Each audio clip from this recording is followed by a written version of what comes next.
So எந்த ஆதீனத்தை போய் பார்த்தீங்கன்னாலும், சேலம், சென்னை, அமெரிக்காவில் லாஸ் ஏஞ்சலஸ், சிங்கப்பூர், யூகேல எந்த ஆதீனத்துக்கு போனீங்கனாலும் இதான் பிரின்சிபிள்.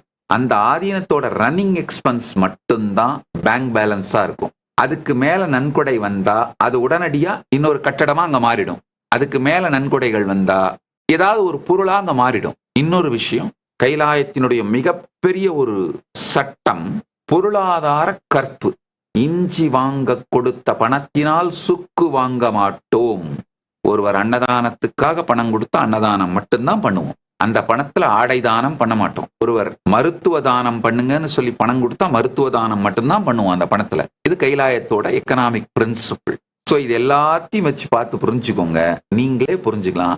எல்லா ஆதீனங்களும் அந்தந்த ஆதீனங்கள் தான் அந்தந்த ஆதீனங்கள் கூட சொத்து. அதோட 1 மந்த் ரன்னிங் எக்ஸ்பென்ஸ் சில ஊர்களில் மட்டும் 2 மாசம் அல்லது 3 மாசம் ரன்னிங் எக்ஸ்பென்ஸ் பேங்க் பேலன்ஸா இருக்கும். அவ்வளவுதான்.